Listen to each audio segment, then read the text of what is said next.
So, what would a world without Lamar Jackson look like?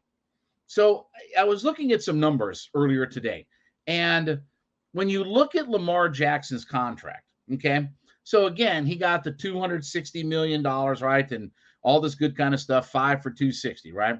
His cap hit for this year is $22 million. His cap hit next year is for 33 million. Then his cap hit goes up to 43.5 million, and his final 2 years of his contract, $74.5 million. He's never going to see that. I don't. They're going to renegotiate or whatever. You can't have a quarterback making $74.5 million. But think about it like this, okay? What's the difference between Lamar and what we have now? Okay, so if you take the 20, and I'm just going to do very rudimentary, basic, simple math to kind of illustrate the point of all of this. Okay, I'm not going to get into all the technical mumbo jumbo and what this guy could be and what all. Forget all that. Okay, just very, very dumbed down basic. Taylor Heineke is a $5.7 million cap hit on the cap this year. Okay. Lamar is a $22 million cap hit. That's a $16.3 million difference. Okay.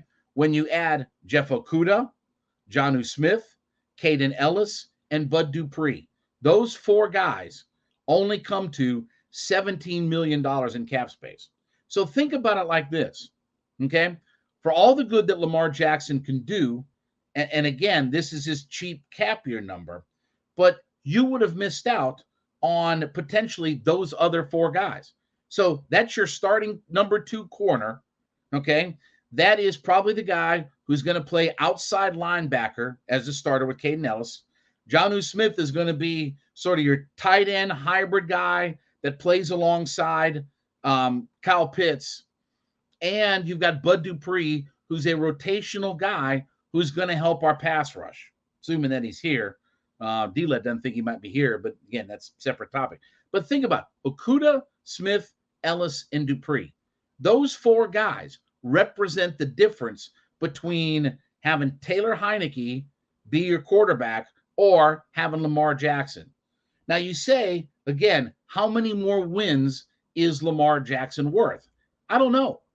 I don't know what his wins above replacement number is in the NFL. But certainly I feel like that with those four guys, and I'm just using a rudimentary example, with those four guys, can those four guys help us win games and be a division champion and impact my football team? Can Jeff Okudah or Jonnu Smith or Caden Ellis or Bud Dupree, those four guys, I'm just using those four guys, and we can go around and play with all the numbers and all this good kind of stuff, but just those four guys are the difference between Taylor Heineke and the cap hit that Lamar Jackson brings.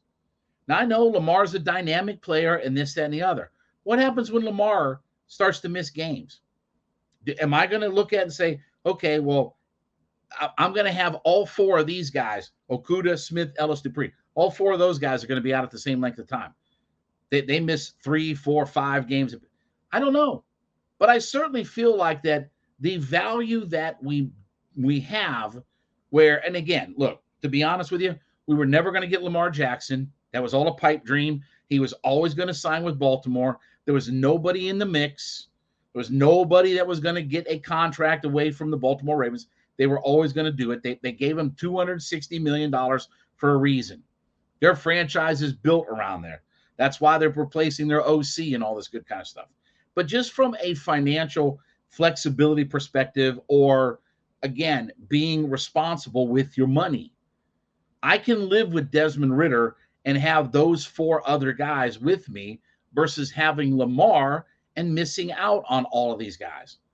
Where again, I would be stuck with and I know he wouldn't be on the football team, but just the Stephen Means of the world.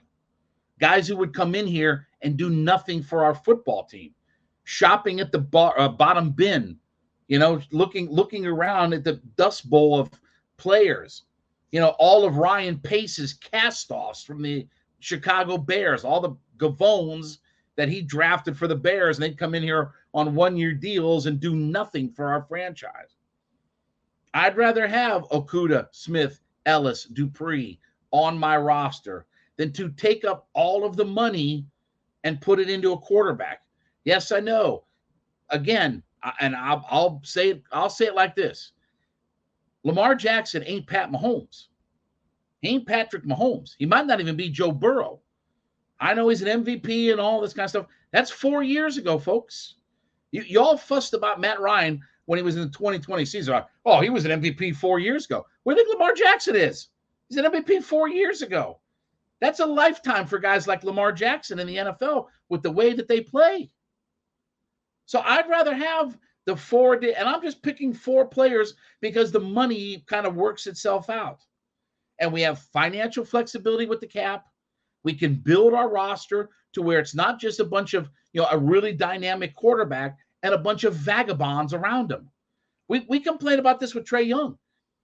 Trae Young's making $45 million a year, supermax player, and we surround him with kind of these hobos who should be good, should be better, but when you have to trade away guys because of not being in the luxury tax and things like that, then we don't surround him with as good a talent. What do you think would have happened with Lamar Jackson? And that's why, again, it was always more intelligent to stay out of the Lamar business and be able to build a complete roster. To be able to build a roster that top to bottom is much more competitive versus, and again, you see these quarterbacks, Lamar, Justin Fields, where they don't have the talent around them and everything gets put on their shoulders. And guess what? They start missing games. They start getting knocked out. I feel bad for Justin Fields. Again, they're starting to accumulate some talent, but what was Justin Fields going to do last year? What do you think he was going to do? Again, the Falcons were even drilling him and knocking him out of a game. You have to have some quality football players around, not just your quarterback, but again, offensively, defensively, things like that. Again, we're talking about guys. Everybody's bragging about Caden Ellis. Okay, that's a guy who may not have been here if we were still in cap purgatory, which is the direction we would have gone in if we would have signed another high-priced quarterback. So say what you will, but I'd rather have the 4 guys that I just mentioned versus having all of the money tied up in a quarterback who in 3 years is a $74.5 million cap hit. I'll repeat that one last time. $74.5 million cap hit. That's a lot to take on. You talk about Matt Ryan's contract, $74.5 million. That dwarfs anything Matt Ryan was ever against the cap for.